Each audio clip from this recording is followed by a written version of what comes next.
Je vais lire Actes chapitre 15 à partir du verset 1.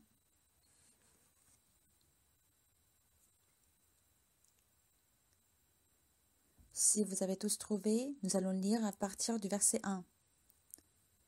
Quelques hommes venus de la Judée enseignaient les frères en disant : « Si vous n'êtes circoncis selon la rite de Moïse, vous ne pouvez être sauvés. » Paul et Barnabas eurent avec eux un débat et une vive discussion, et les frères décidèrent que Paul et Barnabas et quelques-uns de leurs monteraient à Jérusalem vers les apôtres et les anciens pour traiter cette question.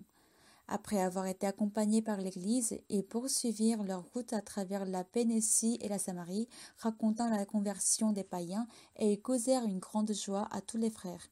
Arrivés à Jérusalem, ils furent reçus par l'Église, les apôtres et les anciens, et ils racontèrent tout ce que Dieu avait fait avec eux. Alors quelques-uns du parti des pharisiens qui avaient cru se levèrent en disant qu'il fallait circoncire les païens et exiger l'observation de la loi de Moïse. Les apôtres et les anciens se réunirent pour examiner cette affaire. Une grande discussion s'étant engagée, Pierre se leva et leur dit : « Hommes frères, vous savez que dès longtemps Dieu a fait un choix parmi vous, afin que par ma bouche les païens entendissent la parole de l'Évangile et qu'ils crussent. Et Dieu, qui connaît les cœurs, leur a rendu témoignage en leur donnant le Saint-Esprit comme à nous. Il n'a fait aucune différence entre nous et eux, et a purifié leur cœur par la foi. Maintenant, donc, pourquoi tentez-vous Dieu en mettant sur le cou des disciples un joug que ni nos pères ni nous n'avons pu porter? Mais c'est par la grâce du Seigneur Jésus que nous croyons être sauvés, de la même manière que... » Toute l'assemblée garda le silence, et l'on écouta Barnabas et Paul qui racontèrent tous les miracles et les prodiges que Dieu avait faits par eux au milieu des païens. Lorsqu'ils eurent cessé de parler, Jacques prit la parole et dit : « Hommes frères, écoutez-moi.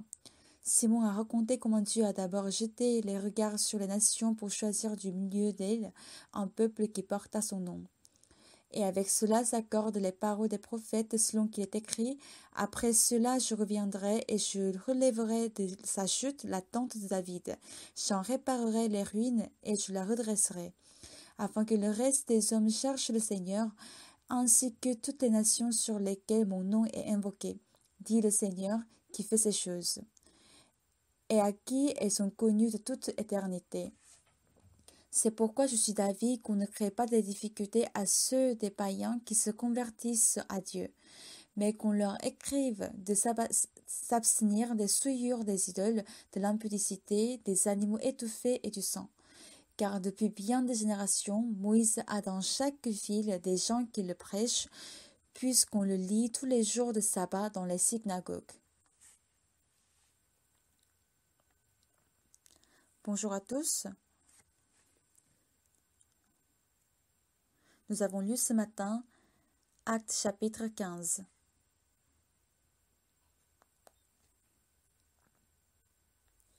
C'est une histoire qui raconte un problème difficile qui a eu lieu dans les églises primitives. Les païens, ils ne connaissaient pas Dieu. Mais Dieu a exceptionnellement ouvert les temps des nations après le livre des Actes, et les païens ont reçu le salut. Ainsi on s'interrogeait et se disputait à l'Église au sujet des païens qui sont désormais à l'Église. Doivent-ils observer la loi ou ce n'est pas nécessaire?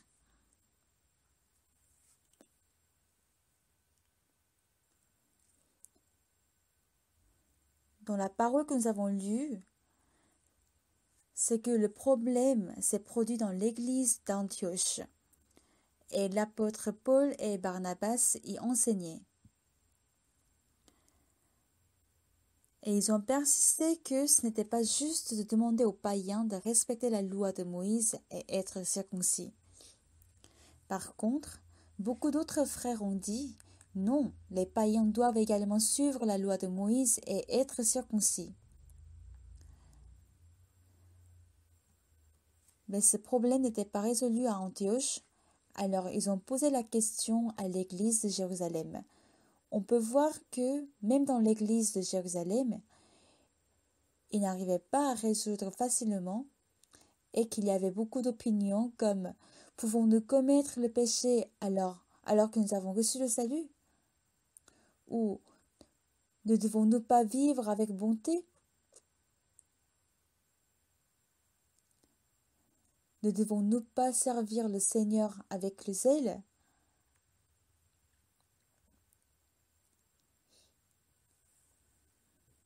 Dans cette partie, la Bible parle d'une chose d'ordre très important.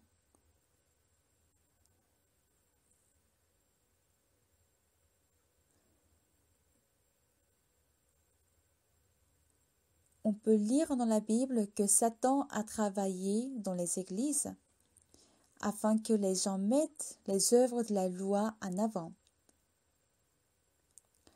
Puisque les Juifs à l'époque, ils avaient été circoncis, il se disait que les païens également, les païens qui ont reçu le salut devraient également être circoncis. Et comme ils observaient la loi, ils prétendaient que les païens devaient également observer la loi. De même dans les églises, les gens disaient que nous avons reçu le salut, alors nous n'avons pas besoin de la loi. Nous n'avons pas besoin de l'observer. Ce problème n'est pas clairement résolu jusqu'à nos jours. C'est un point assez vague pour les frères et sœurs qui ont reçu le salut.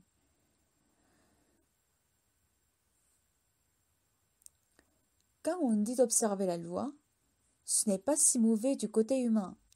On peut voir qu'on dit souvent, est-ce qu'il est mauvais de vivre dans la bonté? Pourquoi dites-vous qu'on n'a pas besoin d'observer la loi?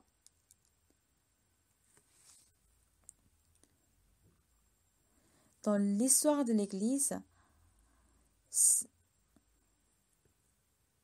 n'est pas un problème simple qui a eu lieu à Jérusalem ou à Antioche, mais le problème qui s'est produit sans cesse dans l'Église jusqu'à nos jours.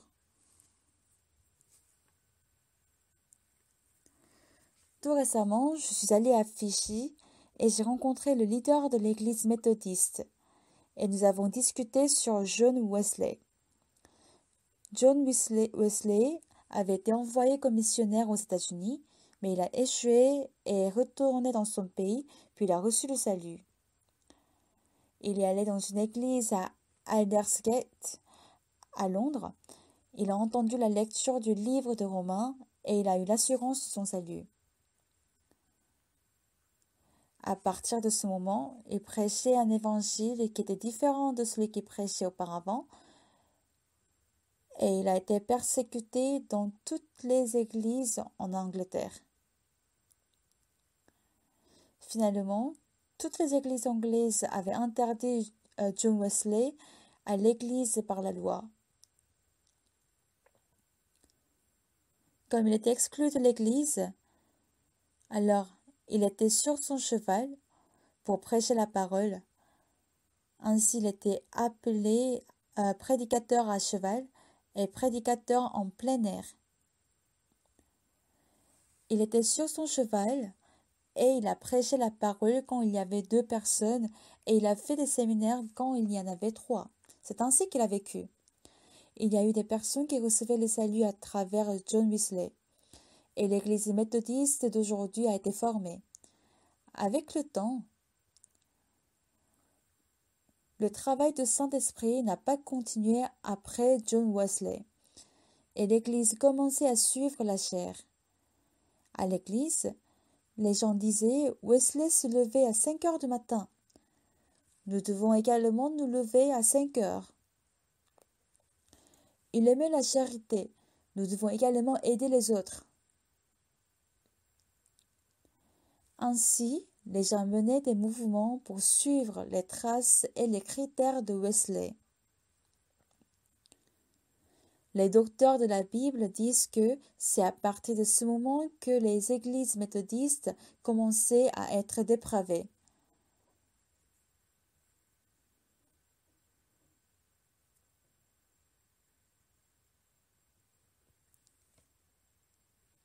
Mais il y a une chose importante. Lorsque nous recevons le salut, nous changeons différemment qu'avant de recevoir le salut. Nous sommes joyeux et nous sommes remplis du Saint-Esprit. Ainsi, les gens se posent les questions. Est-ce que nous pouvons vivre comme nous voulons parce que nous avons reçu le salut et que nous n'avons pas de péché? Non, on ne doit plus commettre le péché parce que nous avons reçu le salut. Alors qu'est-ce qu'il faut faire? On commettait le péché et on était méchants avant de recevoir le salut. Mais maintenant que nous sommes sauvés, nous ne devons plus commettre le péché et nous efforcer à ne pas vivre dans la méchanceté. Nous devons être sérieux et honnêtes. Ils ont construit une telle théorie. Après avoir reçu le salut, c'est possible qu'on devienne plus débauché, dépravé et négligent. Alors qu'est-ce qu'on doit faire? On doit s'efforcer à ne plus pécher? Il tire en fait cette théorie en conclusion. Dans la foi en Jésus-Christ, nous ne devons pas attirer notre cœur par autre chose que la force de Jésus, soit la force de l'argent, la force politique ou autres mesures existantes. Toute personne à l'Église doit être conduite par Jésus et l'avis du pasteur ne doit pas être supérieur à l'avis de Jésus. Et c'est la vérité de Jésus qui doit guider notre cœur.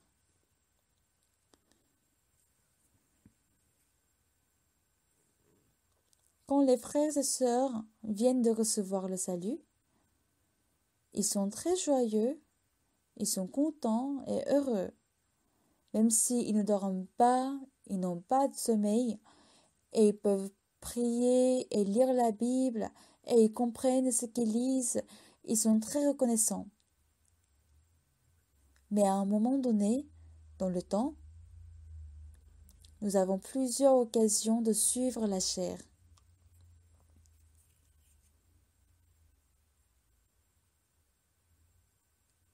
Alors, qu'est-ce que nous devons faire en ce moment-là?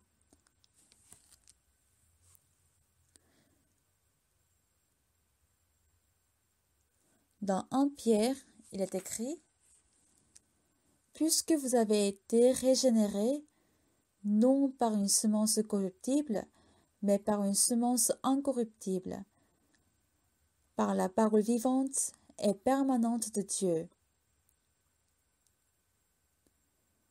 Le livre de Pierre dit que nous avons reçu une vie nouvelle grâce à la parole de Dieu.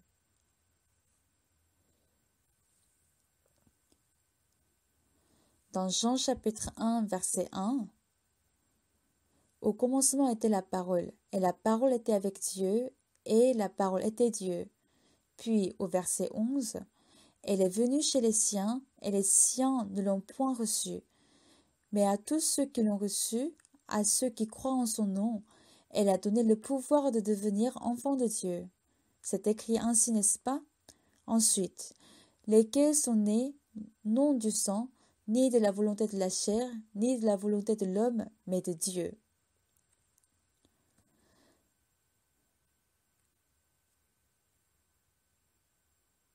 C'est pourquoi est tirée la théorie dès que, lorsque nous avons reçu le salut, nous devons nous efforcer à ne pas pécher et à vivre dans la sainteté et dans la bonté.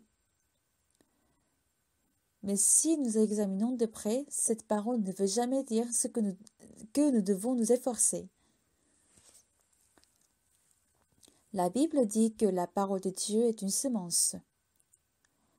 Pour illustrer, une femme s'est mariée et elle a eu un enfant.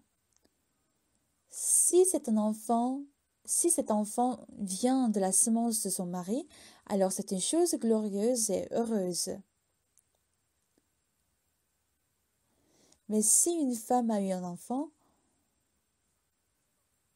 mais l'enfant est plus beau que son mari et il ne vient pas de sa semence, Est-ce une chose glorieuse?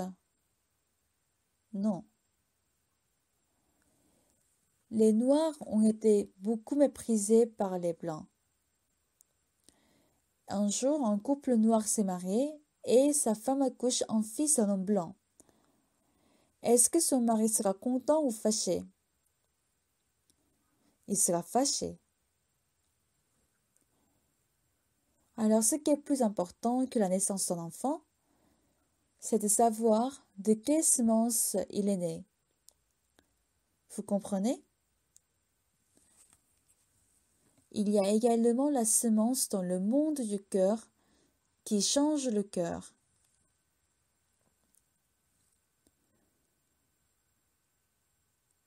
Si la femme reçoit la semence de son mari et accouche un enfant, alors c'est une chose heureuse, joyeuse et magnifique.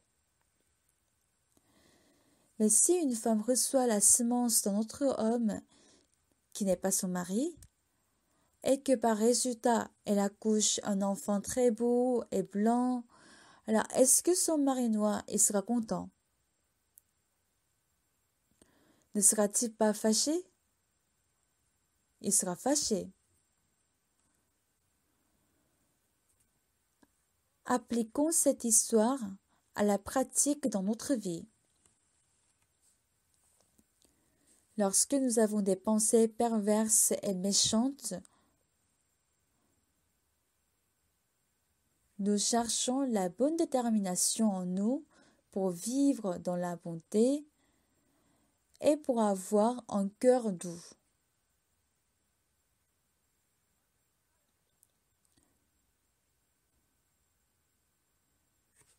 Mais cela ne vient pas de la semence de Jésus-Christ. La semence de Jésus selon la Bible, c'est la parole de Dieu. Puisque vous avez été régénérés, non par une semence corruptible, mais par une semence incorruptible, par la parole vivante et permanente de Dieu.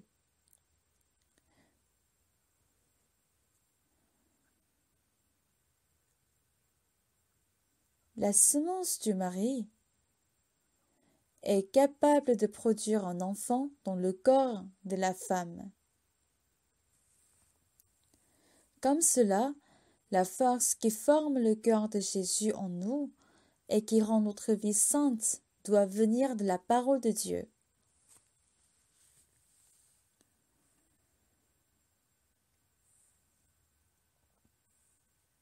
Est-ce que vous comprenez?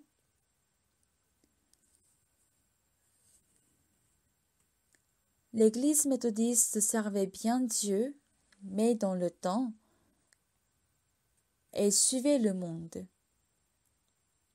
Dire que John Wesley se levait à 5 heures du matin, alors nous aussi faisons la même chose. Est-ce que c'est la parole de Dieu ou c'est la volonté humaine? C'est la volonté de l'homme. Oui. Dire que John Wesley aimait faire la charité. Faisons comme lui. C'est une détermination, c'est la volonté de l'homme. Voyez-vous? L'importance, la provenance, la semence, voyez-vous l'importance de la provenance de la semence lorsqu'une femme est enceinte? C'est la parole qui entre dans notre cœur, nous donne la joie, nous donne envie d'évangéliser, de donner offrande et d'aider les autres, nous fait aimer Jésus et de servir. Tout cela, c'est le travail de la parole. Est-ce que vous comprenez?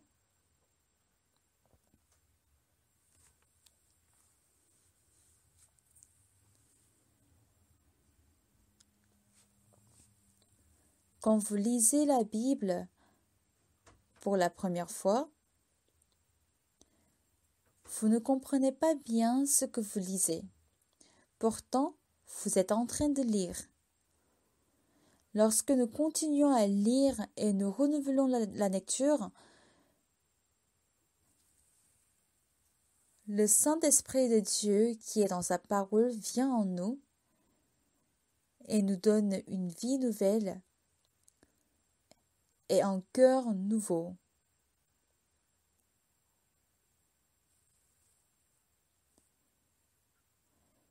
Quand une femme est mariée à un homme, elle reçoit la semence de son mari. Même si elle dort, elle mange ou elle ne fait rien, si cette semence entre dans son corps, elle lui fait donner naissance à une nouvelle vie.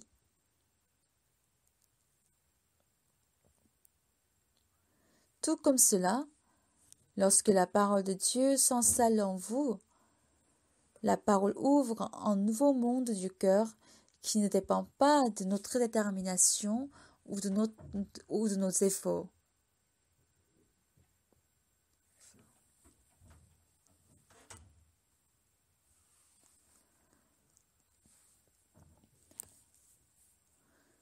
Chers frères et sœurs,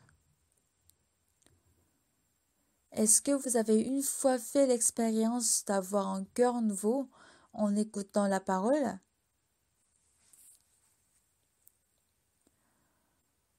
En lisant la Bible et en écoutant la parole, est-ce que vous avez une fois vécu une nouvelle force naître dans votre vie? Est-ce que vous avez vu que vous compreniez la parole et que votre vie changeait? Oui, vous avez tous fait cette expérience. Mais lorsque nous n'avons pas la foi, même si nous lisons la Bible, est-ce que nous pouvons vivre sans faire d'efforts? Est-ce que nous devrons ne pas essayer de ne pas faire n'importe quoi et nous efforcer à faire le bien? Non. Si une femme mariée n'arrive pas à avoir d'enfant 1 an, 2 ans, 5 ans après son mariage, devrait-elle recevoir la semence d'un autre homme pour avoir un enfant? Non. Même si nous n'arrivons pas par nos propres forces, nous devons mener une vie de suivre le cœur que forme l'Esprit de Dieu dans notre cœur. Vous comprenez?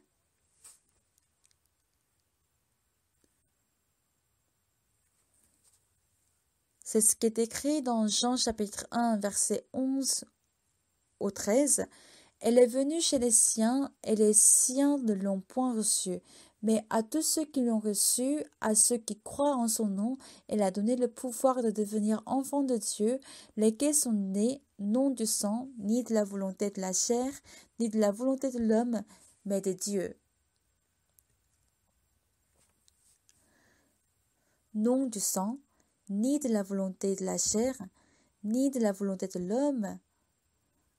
C'est-à-dire, ce n'est pas que nous décidons pour faire quelque chose, mais le cœur pur qui vient de la parole fait de nous enfants de Dieu.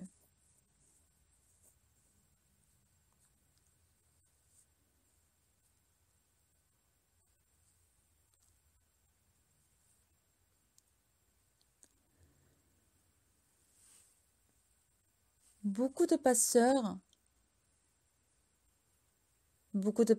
veulent toucher le cœur des fidèles pendant le sermon.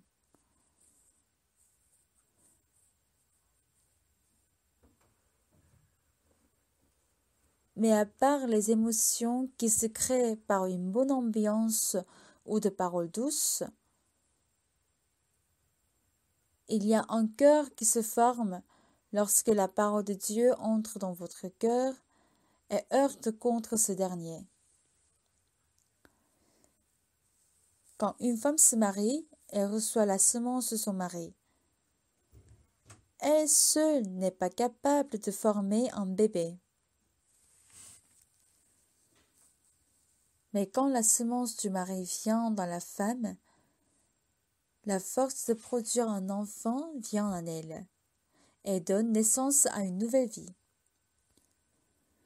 La semence de l'homme peut être petite et insignifiante, mais elle est largement suffisante pour donner naissance à une nouvelle vie quand elle entre dans le corps féminin.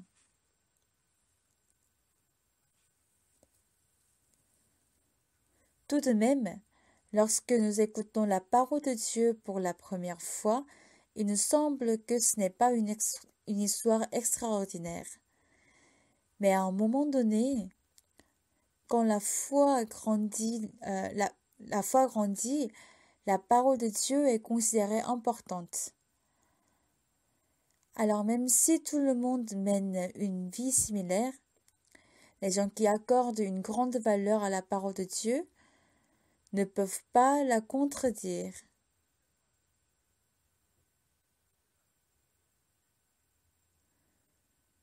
Mais ceux qui ont une petite foi écoutent aussi la parole de Dieu, mais ils mènent une vie totalement différente de la parole. Ce sont eux qui mènent leur vie. Nous vivions selon la chair, mais un jour, la parole entre en nous et nous donne un cœur nouveau. J'ai un ami d'enfance qui s'appelle Sunak.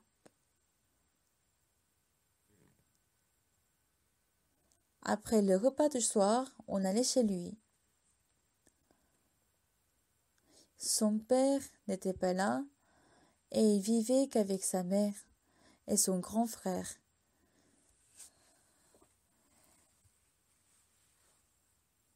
Et comme le père était absent, l'ambiance de la maison était assez libre parce que nous avons souvent peur du père, mais pas de la mère. Nous nous réunions presque tous les soirs. Nous faisions plusieurs choses et en pleine nuit, nous allions voler les kakis secs en hiver et les fruits en été.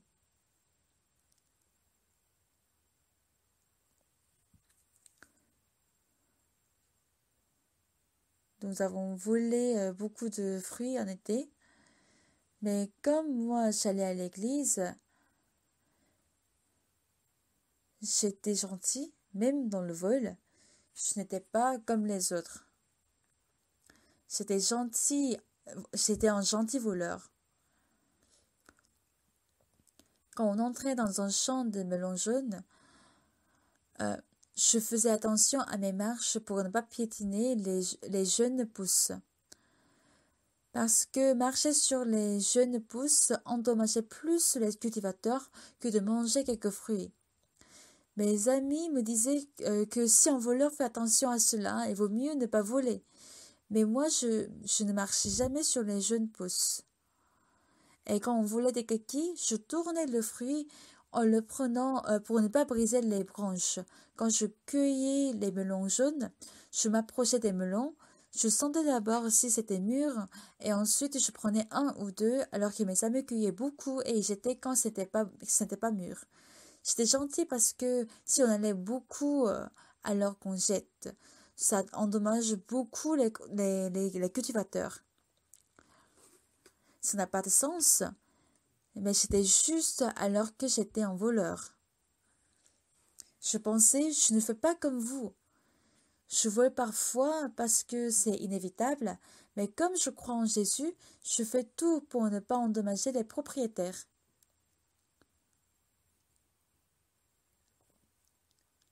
C'est comme ça que j'ai vécu.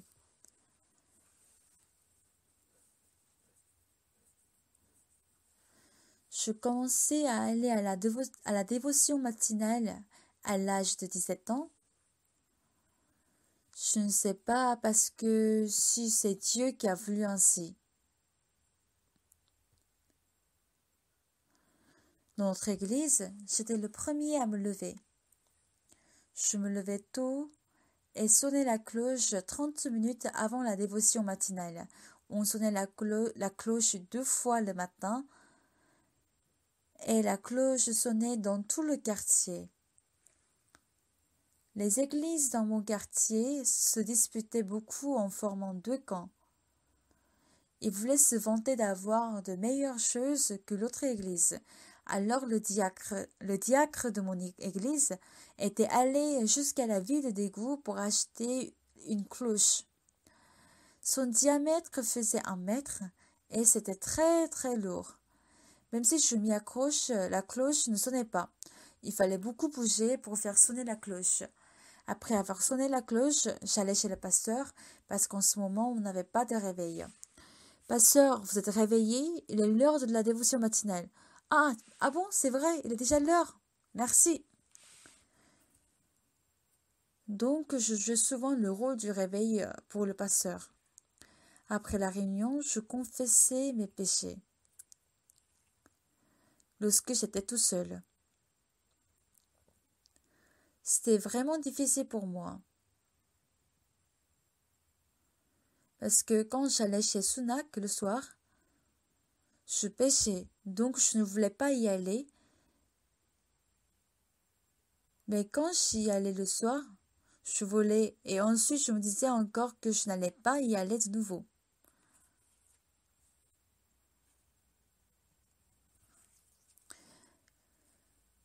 Une fois, on nous a surpris dans le vol.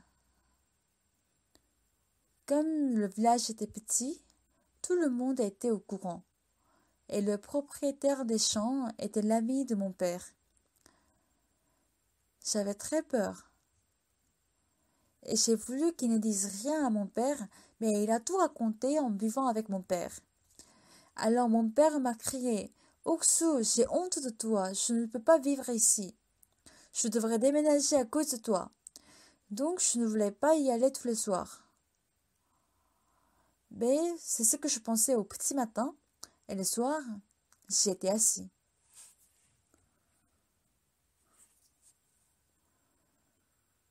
Ce qui était vraiment étrange, après avoir reçu le salut, je ne me suis jamais dit que je ne vais pas y aller.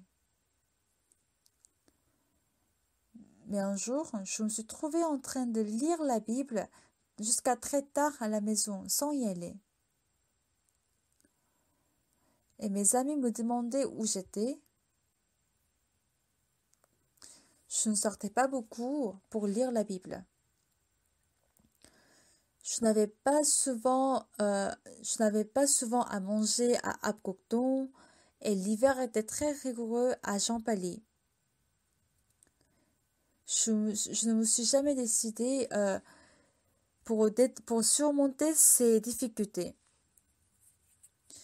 Mais Dieu m'a fait tout surmonter, même la tentation du monde.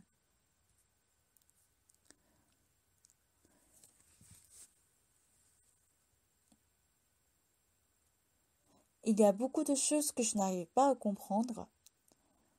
Je n'ai jamais essayé de changer, j'ai juste lu la Bible. Mais tout comme une femme qui donne naissance à un enfant qui ressemble à son mari quand, euh, quand il est conçu par la semence de son père, ce n'était ni ma détermination, ni mes efforts, mais c'est la parole qui m'a montré que la vie était vaine.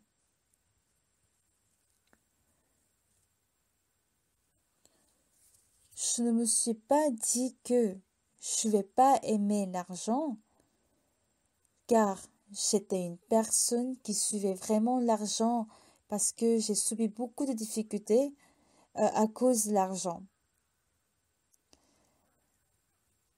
Mais, après avoir reçu le salut, je regarde en arrière, je peux voir qu'à chaque moment, ce n'était pas moi, mais c'était Jésus qui a tout fait.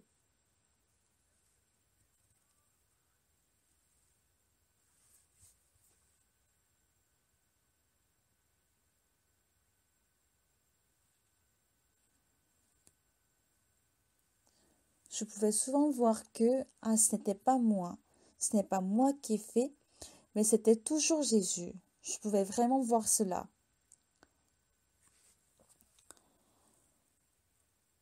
C'est pourquoi, tout comme ceux qui acceptent, tous ceux qui acceptent et qui croient en son nom, c'est-à-dire qui croient à la parole et qui croient en Jésus et qui l'ont accepté, tout comme la femme qui accouche l'enfant de son mari quand elle en reçoit la semence, lorsque la parole entre dans mon cœur, le cœur que forme la parole est distingué de tout cœur dans le monde.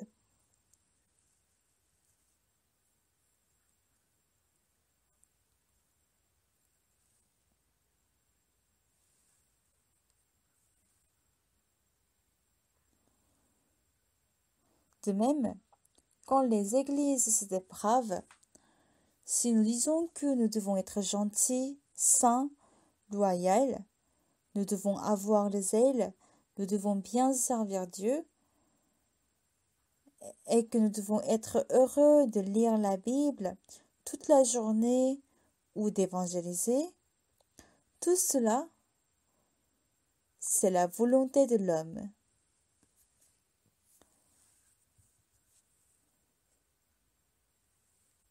Ça vient de l'homme, mais pas de Dieu.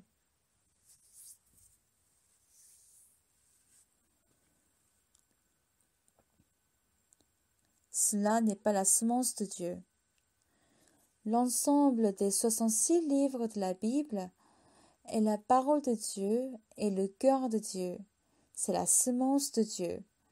Quand cette parole entre dans votre cœur et s'y installe, un nouveau cœur qui n'existait pas auparavant se forme en vous.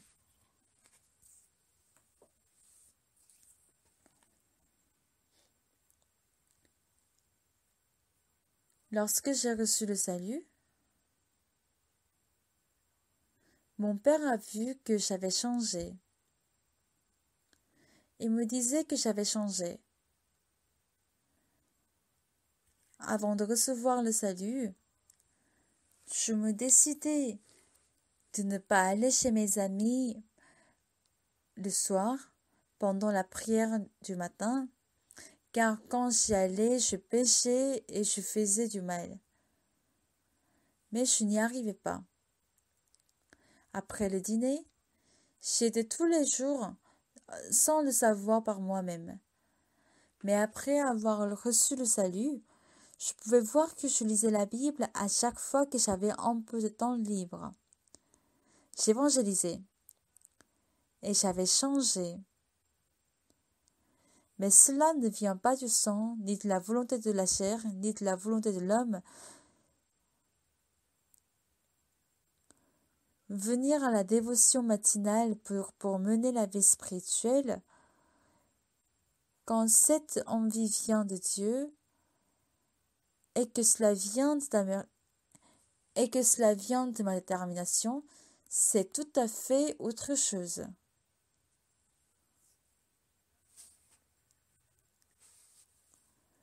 Dans l'église primitive d'Antioche, Paul et Barnabas prêchaient la parole.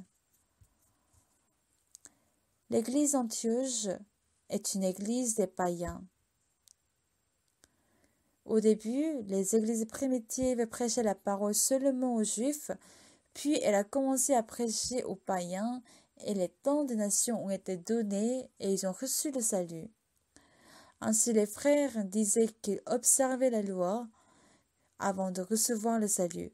Alors les païens devraient également apprendre la loi pour qu'ils puissent mieux vivre et ne pas vivre dans la débauche. Il faudrait leur enseigner la loi et les circoncire. Cette situation a eu lieu à l'Église primitive. Actes chapitre 15 nous parle précisément de cela. Mais Paul et Barnabas, ils étaient contre cette opinion. Ils prétendaient que les païens se retournaient vers le Seigneur, mais qu'ils n'avaient pas besoin de la loi de Moïse ou de la circoncision, parce qu'il y a 2 lois.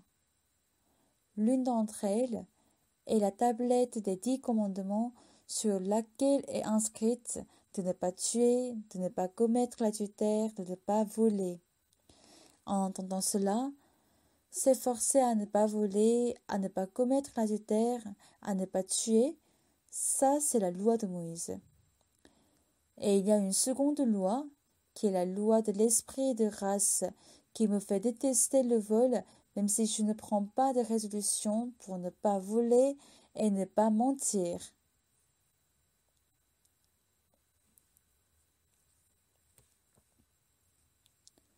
L'étape suivante est plus importante. Après avoir reçu le salut, si nous pouvons vivre joyeux, heureux en évangélisant et sans commettre le vol, le meurtre, l'adultère, tout comme la parole dans la Bible, Mais si nous sommes toujours conduits vers le monde et que nous menons une vie de débauche charnelle et corrompue, que pouvons-nous faire?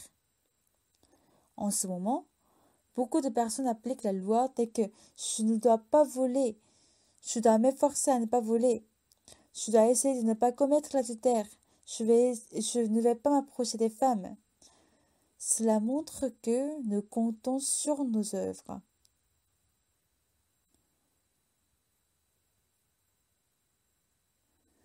Mener une vie heureuse et joyeuse avec le Saint-Esprit de Dieu dans notre cœur est une chose spirituelle.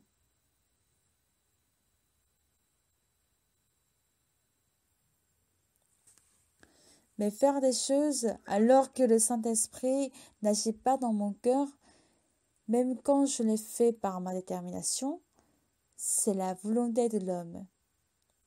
Cela ne vient pas de Dieu. Je suis devant vous ce matin pour vous prêcher la parole. Vous avez tous un moment de bonheur après avoir reçu le salut. N'est-ce pas? Mais dans la vie, vous avez eu des désirs, vous aimez le monde, vous disputez avec votre femme et vous devenez obscène. En ce moment, beaucoup de gens optent pour la conclusion de s'efforcer à ne pas commettre l'adultère, de ne pas mentir. Il faut repentir ses péchés et ne plus commettre le péché. Vous ne jugez pas ce problème sérieusement, mais nous avons naturellement l'intention de nous efforcer à ne pas commettre le péché encore.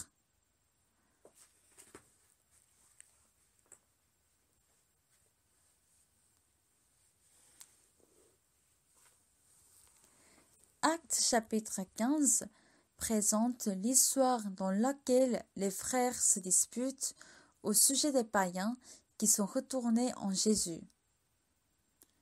Ils cherchent à juger s'il est juste de leur donner la loi et de les circonscrire pour ne pas pécher.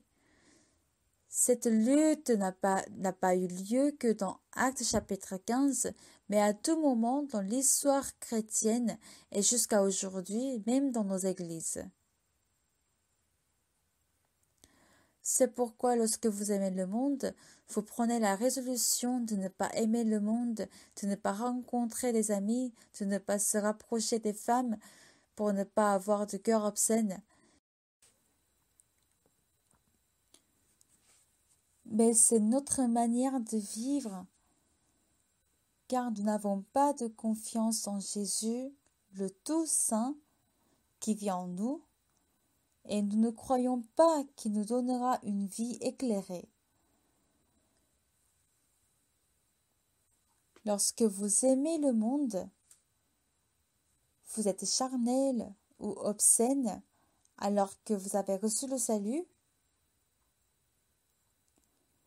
Ce n'est pas vous qui devez vous déterminer pour ne pas faire ainsi ou ne pas sortir de la maison, mobiliser des moyens, car tout cela vient de moi qui suis homme, même si cela paraît bien, quand Satan veut tout s'effondre.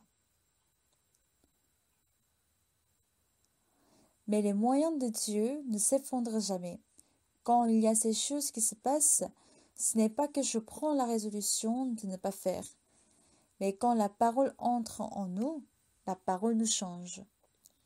Je vous ai souvent parlé du frère Shimon Sap.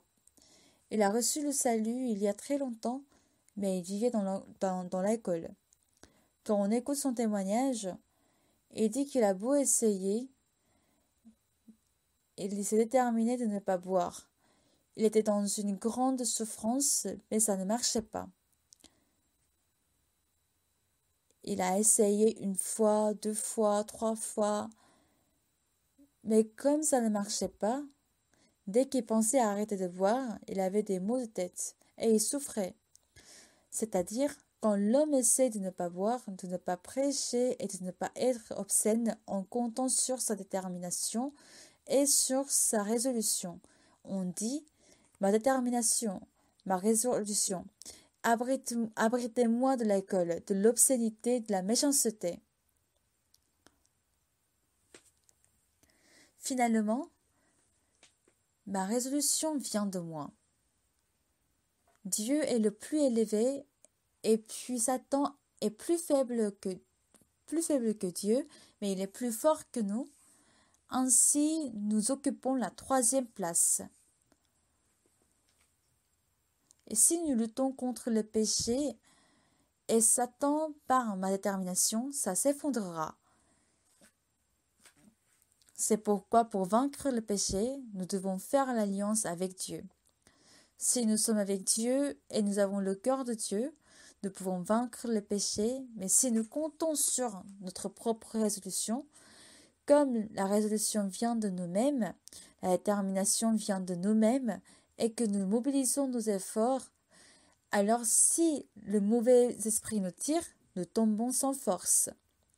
C'est pourquoi dès le début, quand vous êtes sur un chemin erroné, vous ne devez pas prendre la résolution ou de ne plus boire vous-même.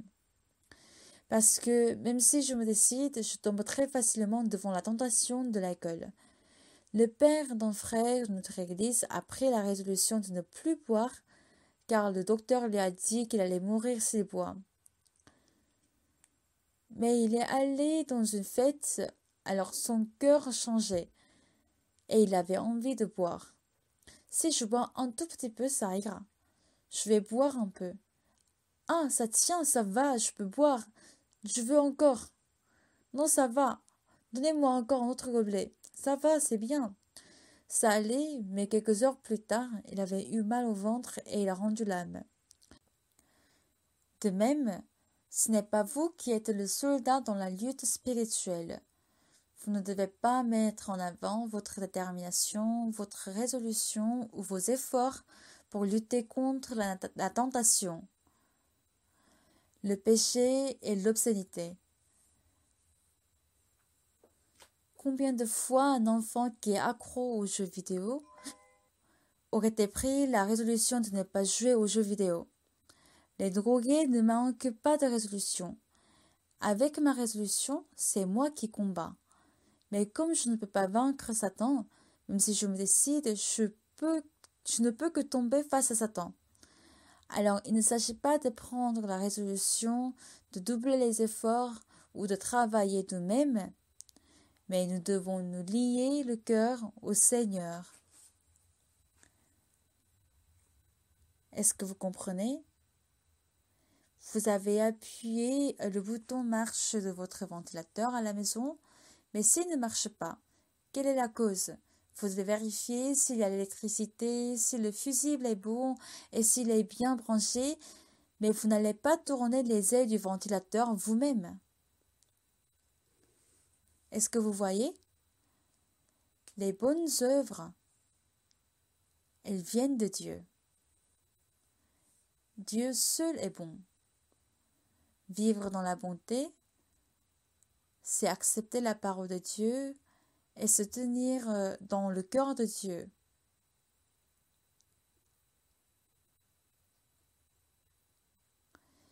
Il n'y a que le bien en Dieu. Il n'y a jamais le mal. Il n'y a pas autre chose que la sainteté. C'est pourquoi lorsque nous l'acceptons et lorsqu'il remplit mon cœur, sa sainteté combat le mal, l'injustice, le péché et la tentation.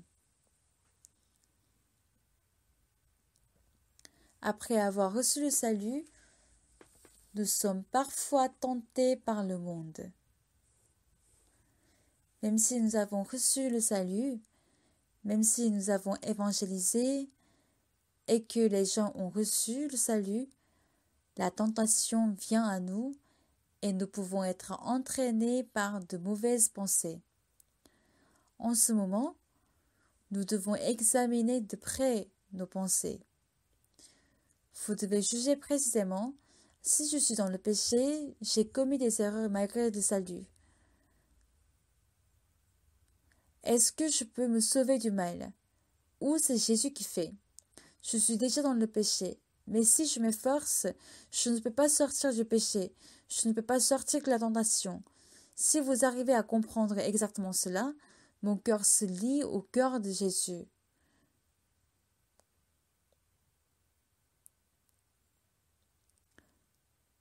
Seigneur, ceci n'est pas ton cœur. Mais pourquoi est-ce que j'ai ce cœur en moi? Pourquoi j'ai un cœur obscène? Pourquoi j'ai la haine? Pourquoi j'ai la colère? Pourquoi j'ai la rage? Nous n'avons pas besoin de nous limiter, car nous sommes des hommes qui sont ainsi. Et c'est Dieu qui sauve de là. Alors nous devons nous tenir devant la parole, écouter et méditer la parole. Il faut encore écouter la parole sur Internet, sur votre téléphone, sur votre ordinateur. Quand la parole de Dieu entre dans votre cœur, à travers la parole que vous écoutez, c'est la parole dans le cœur qui vient de Dieu qui nous fait vaincre le péché. Il nous fait vaincre le mal et il devient la grâce qui plaît à Dieu. Mais lorsque nous ne comprenons pas toutes ces choses, comme je tombe continuellement dans le péché, je m'efforce à ne pas pécher. J'investis des efforts, mais Satan, il est plus intelligent que moi, il est plus fort et il est plus rusé. Il est plus rusé. Alors, il peut facilement me tromper. Il m'inspire comme s'il y a du plaisir dans des choses qui vont finir par le mal. Pendant le culte de dimanche, on n'avait pas ce genre de cœur, mais dans le monde, j'ai un cœur obscène, un cœur méchant à mon insu, et mon cœur ne peut pas les combattre. Le seul moyen de mettre la tentation du péché, c'est la parole de Dieu.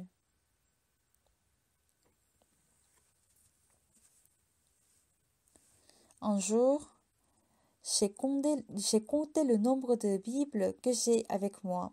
J'ai une Bible dans mon bureau, une autre dans mon sac, sur un bureau, dans ma bibliothèque. J'ai plusieurs Bibles.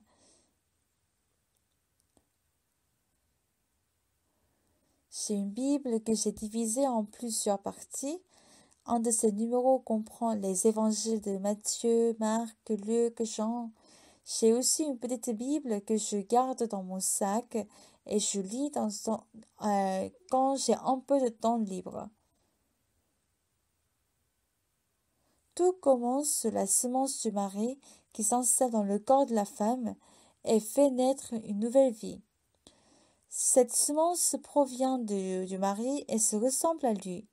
Lorsque la parole de Dieu vient s'installer dans mon cœur, cette parole qui est en moi produit la foi que je n'avais pas auparavant et produit la joie et la paix et l'amour qui n'existait pas en moi. La parole me rend humble et courageux. Tout provient de la semence de Dieu.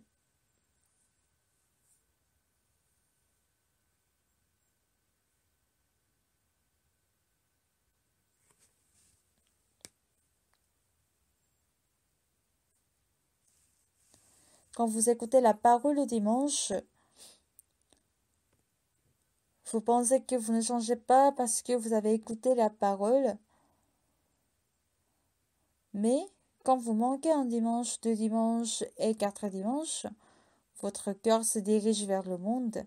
Et je ne vous dis pas de ne pas voler, de ne pas commettre l'adultère, de ne pas mentir, mais quand la parole de Dieu entre dans votre cœur, elle devient une force pour vaincre le péché, les ténèbres, et rend notre cœur saint.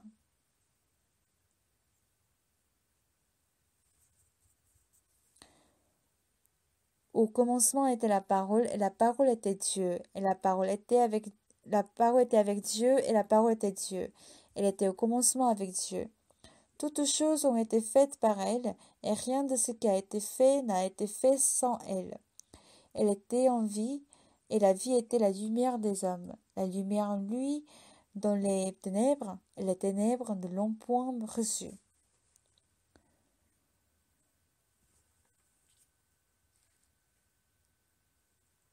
Lorsque nous avons rencontré la parole, elle nous a délivrés du péché, n'est-ce pas? Elle nous a affranchis du péché. Elle nous a rendus joyeux. Quand vous lisez la Bible, la parole nous fait constater que nos péchés sont effacés, que Dieu nous a appelés justes et que nous sommes saints. Ce n'est pas que nous devons nous efforcer pour nous débarrasser de nos mauvais caractères, du cœur vil, de la débauche. Mais quand la parole entre dans notre cœur, tout miraculeusement, elle rend notre cœur saint, comme Dieu et comme Jésus. Et elle nous guide à mener une vie heureuse et juste à l'absence de la loi de Moïse. Disons par exemple qu'on menait une vie heureuse et juste, mais un jour, on se retrouve dans la peine, dans la tristesse, dans la douleur, et que la joie a disparu.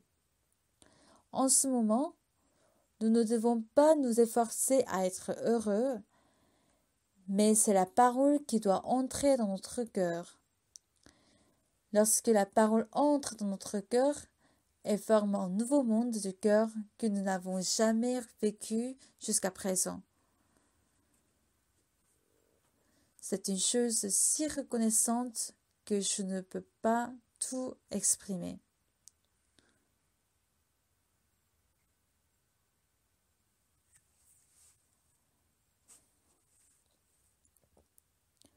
Chers frères et sœurs, si vous perdez la force de vaincre le péché, de prêcher l'évangile, d'aimer les proches et de mépriser vos désirs, vous devenez misérable, esclave du désir et du péché. Pour s'en sauver, nous devons seulement aimer la parole de Dieu, écouter la parole, et lorsque cette parole s'insère en nous, elle nous donne la véritable paix, liberté et affranchissement. Nous n'avons pas besoin d'autre chose. Avant de connaître Dieu, nous nous efforcions de résoudre tout problème par nous-mêmes, mais après avoir reçu la parole de Dieu, quel que soit le problème, Dieu, notre Père de l'amour, nous envoie la parole pour donner la paix et le bonheur dans notre cœur. J'en suis très reconnaissant pour cela. Pendant le Christian Leaders Forum à New York, j'étais très heureux.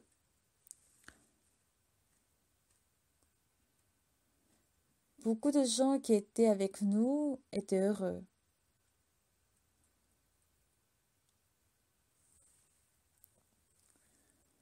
Ce n'est pas parce que nous avons mangé beaucoup de bons plats ou que nous avons gagné beaucoup d'argent, mais c'est parce que la parole s'est installée dans notre cœur. Hier, il a neigé à New York. Toutes les rues étaient couvertes de neige. Les passeurs qui venaient d'Amérique latine, d'Asie du Sud-Est et d'Afrique étaient très joyeux de voir la neige. Ils ont reçu la rémission de péchés et leurs péchés sont effacés blancs comme la neige. Ils étaient très heureux en se disant « Nos péchés sont effacés blancs comme la neige ». Il a beaucoup neigé hier à New York, alors il n'a pas neigé encore, n'est-ce pas? J'étais reconnaissant parce que Dieu nous a donné la neige au bon moment. Chers frères et sœurs, si vous avez d'argent, vous pouvez acheter du yaourt, du chocolat, tout ce que vous voulez. Si vous avez la parole en vous, vous pouvez remplir votre cœur de toutes les merveilles de Dieu. C'est pourquoi lorsque nous sommes dans une situation difficile, fatigante et pénible, et lorsque nous sommes tentés, ce n'est pas nous qui luttons contre eux, mais pour avoir la force de les vaincre, nous devons élever l'armée de la parole de Dieu dans notre cœur. C'est pourquoi nous avons besoin de lire la Bible, de passer des entretiens et de prendre conseil. J'ai ouvert l'école de mission en 1966. Ce qui a été vraiment bien pour moi pendant une quarantaine d'années à l'école de mission,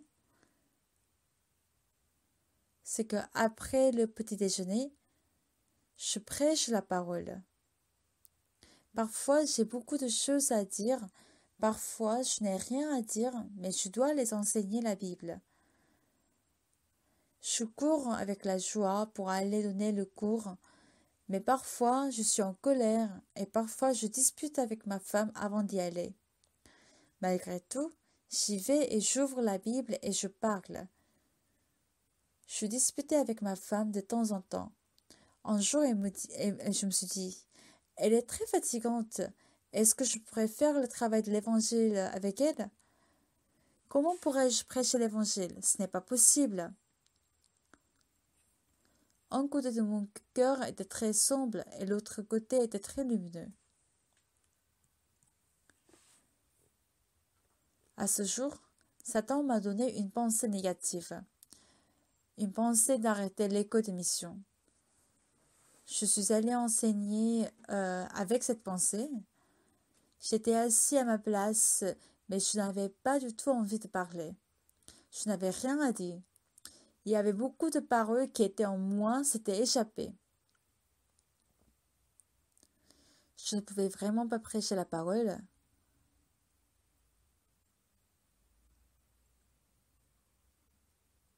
Et je pouvais voir également que les frères et sœurs qui ont reçu le salut venaient à l'église au début et c'était bien, puis ils tombaient dans les épreuves. Puisque j'avais une vision négative, je voulais leur dire de rentrer chez eux parce qu'on va fermer l'école et que moi aussi j'allais quitter. Mais je voyais des personnes qui avaient démissionné au travail, malgré leurs parents, pour venir à l'école de mission. Puisque je n'avais pas un cœur très fort, je n'osais pas leur dire de rentrer parce que c'était trop cruel pour eux. Je voulais leur dire après la première heure, mais je ne pouvais pas prêcher. Alors j'ai demandé, quel chapitre nous lisons aujourd'hui? Nous lisons tel chapitre. Et alors chacun lit un verset. Je devais parler, mais comme je n'avais pas envie, alors j'ai demandé aux étudiants de présenter ce qu'ils ont lu. Mais ce jour-là, tout le monde disait des choses qui n'ont pas de sens. Alors je leur expliquais, mais tiens les gars, comment est-ce que vous comprenez de cette manière? Mais ce n'est pas comme ça, ça veut dire cela. Est-ce que vous lisez la Bible avec votre paume de main? Ça, c'est comme ça j'expliquais. C'était étrange. 1 heure plus tard, je n'avais plus de soucis. J'ai également prêché à la 2e heure et 3e heure. À la fin, lorsque je sortais, j'étais très tranquille. Je me disais que ce genre de difficulté était normal dans le travail de l'évangile. Je sifflais en rentrant à la maison pour manger, mais ma femme était toujours fâchée. C'est ce qui est vraiment bien pour moi. C'est que je dois lire la Bible quand je suis en colère ou quand je suis content. Je dois prêcher quand j'ai de quoi parler et même quand je n'ai rien à dire. Mon cœur est plongé dans la parole pendant que je prêche devant les gens. Et c'est ce qui chasse la peur, les inquiétudes, la tristesse, le désespoir et toute autre chose existante dans mon cœur. Et la parole forme en moi un cœur nouveau.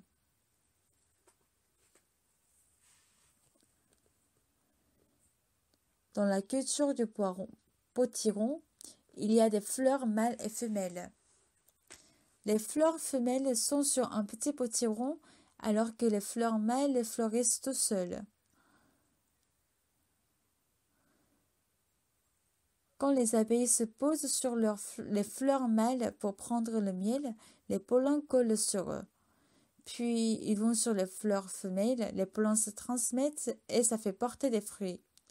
Mais quand il pleut ou quand les abeilles ne viennent pas, ce sont des hommes qui prennent un pinceau pour transmettre le pollen d'une fleur à l'autre. Je ne sais pas ce que fait le pollen exactement, mais ce qui est sûr, c'est que quand le pollen tombe sur une fleur femelle, elle porte un potiron. Dans le cas contraire, le petit potiron mourrait. Dans le cas contraire, le petit potiron meurt. Ce n'est pas que la femme doit s'efforcer à avoir un enfant, mais elle doit recevoir la semence de son mari. On ne sait pas pourquoi, mais Dieu, le créateur du monde, a créé le mâle et la femelle. Comme cela, ce n'est pas que nous devons nous efforcer à vivre dans la bonté, mais quand la parole de Dieu s'installe dans notre cœur, cette parole produit la paix et la joie qui ne sont nulle part dans le monde.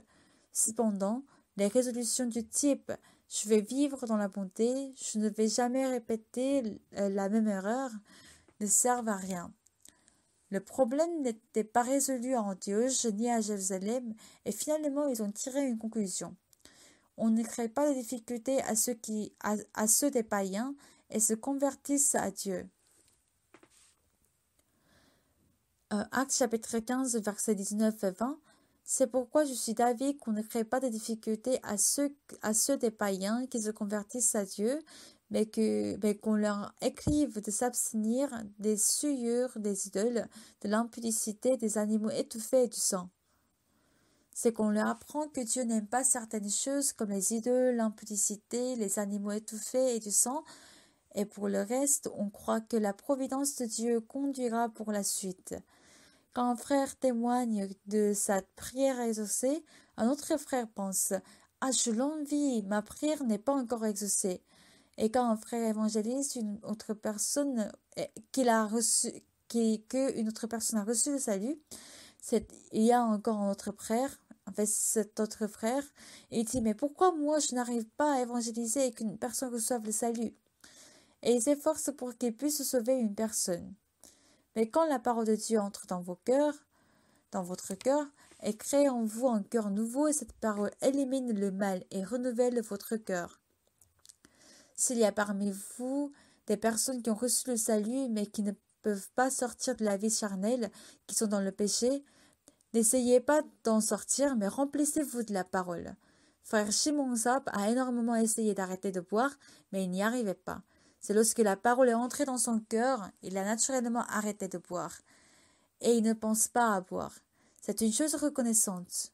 Lorsque vous connaissez la volonté de Dieu qui est en vous, qui est envers vous, et que vous êtes proche de la parole qui est belle, paisible, heureuse, et qui est remplie de l'espoir, qui est différente de votre cœur, en ce moment vous avez l'espoir, le bonheur, la paix et la joie qui revivent en vous. Je vais prier.